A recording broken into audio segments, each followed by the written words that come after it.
proses pemilu yang dinodai? Apakah benar demokrasi di ujung tanduk? Lantas, benarkah hak angket dapat menyelamatkan kita dari ini semua? Kita teliti hari ini di Mata Dewa. Bersama saya hari ini, Bang Daniel Napitukulu, anggota Komisi 6 DPR RI, anggota PDIP. Selamat pagi Mbak Lala, apa kabar? Selamat pagi Bang Daniel, baik.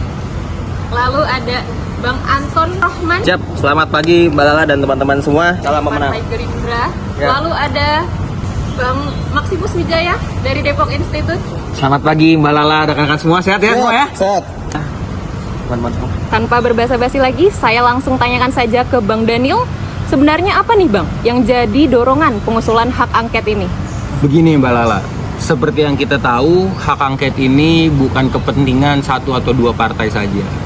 Hak angket ini adalah hak bagi semua anggota DPR untuk meluruskan pandangan terutama terkait proses dalam terjadinya pemilu 2024 kemarin. Nah, jadinya dalam posisi ini kita berhak dong untuk meminta adanya penafsiran yang menyeluruh gitu terkait penyelenggaraan dari pemilu 2024 kemarin. Begini, ini Bang Daniel nih kawan saya dulu di aktivis ya. Cuman gini, indikasinya apa? Gitu aja. Ya dari situ kita sudah lihat Bung, gak usah terlalu munafik lah dalam posisi ini. Kita ngelihat kalau adanya pemilu ini kemarin itu sangat bertentangan dengan nilai-nilai gitu. Jadinya dari sini kita udah menyiapkan tim untuk menyusun naskah akademis tentunya. Dalam hal ini kita akan mendorong adanya hak angket. Gak ada akademis itu gak ada. Ini nih biasa ada. Udah gak ada itu kayak gitu. Ada. Gak ada. Ada. Kalau saya bilang gak ada, gak ada. Baik. Tenang dulu Bang. Oke, langsung aja saya lempar ke Bung Maksi. Jadi Bung Maksi, kapan sebenarnya momentum yang tepat untuk kita mengajukan hak angket ini, Bung Maksi? Ya sebenarnya Mbak Lala dan rekan-rekan, kalau kita lihat sebenarnya hak angket itu berasal dari inisiatif dari anggota parlemen. Dan minimal ada 2 fraksi dan 25 anggota parlemen yang mengajukan gitu ya Mbak Lala. Kita melihat sekarang bahwa PDI Perjuangan punya posisi yang sangat strategis sebenarnya dengan kader mereka yang sangat banyak di parlemen. Nah, itulah yang kita lihat sekarang dari 20 anggota parlemen PDIP, 5-nya sendiri ini siapa? Nah, ada angan-angan katanya Nasdem sih. Seperti itu Mbak Lala. Bagaimana itu Bang Daniel prosesnya? Kapan hak angket momentumnya untuk diajukan? Tentu kita mengikuti prosedur yang berlaku dan sesuai dengan arahan apa yang Ibu sampaikan ke kita. Tetapi secara visi kita memiliki pandangan yang sama terkait masalah ini. Aduh, tungguan aja itu. Kalau dari Bung Antonius Rohman, gimana nih tanggapan Gerindra terkait hak angket ini? Begini ya teman-teman semua dan Mbak Lala. Jadi yang namanya hak angket itu kita percaya itu suatu hal yang mulia ya. Tapi proses pemilu ini sudah berakhir gitu. Pemenang sudah ditetapkan gitu kan. Nah sekarang lagi dibawa ke MP, monggo-monggo saja. Toh kita nggak melakukan kecurangan kan. Ya silakan buat teman-teman ini kalau tidak percaya silakan gitu.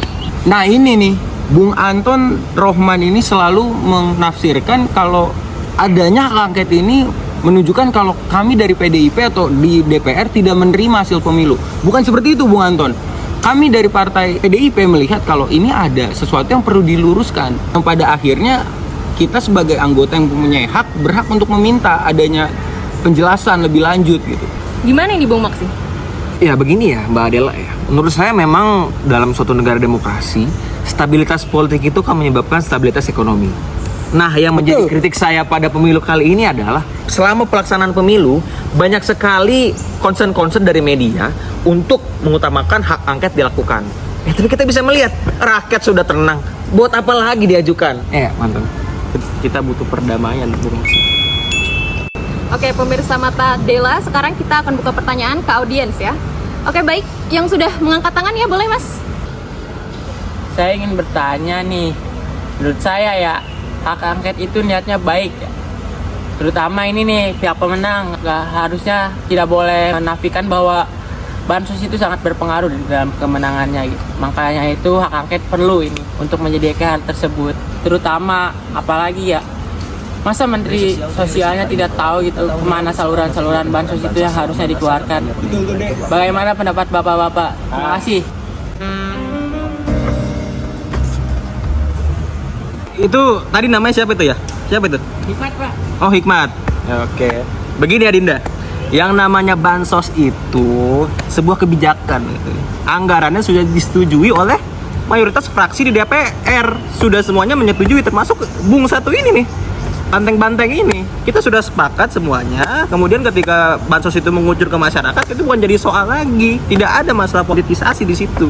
Semuanya kita di parlemen sudah menyetujui itu untuk kebaikan rakyat. Gitu. Begini Bung, saya boleh dong Iya, silakan. menanggapi. Kalau saya ngelihat itu pertanyaan B. Hikmat, mungkin ini aktivis di kampusnya ya. Itu pertanyaan yang sangat bagus. Kalau saya jadi dosen, saya kasih nilai A untuk pertanyaan Bung Hikmat.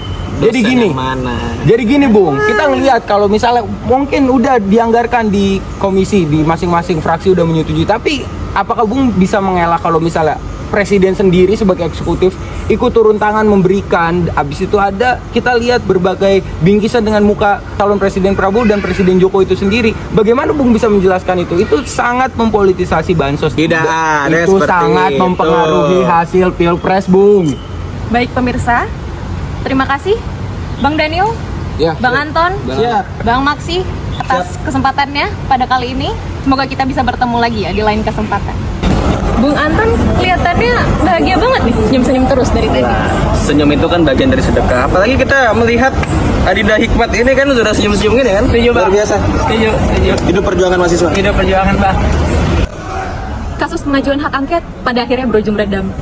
Di samping naiknya isu pada media massa, hak angket tidak pernah benar-benar diajukan secara formil dalam rapat paripurna. Menyusul keputusan Mahkamah Konstitusi yang menolak gugatan Paslon 01 dan Paslon 03, yang redam semakin redam, yang panas, hangat, kian meredup. Politik memang begitu, politik terus berubah. Hari ini banyak diskusi mengenai siapa yang akan masuk dalam pemerintahan. Apakah yang oposisi akan terus menjadi oposisi? Kita tidak pernah tahu. Mari terus kita awasi dan kritisi hanya di Mata Dewa, setajam elap.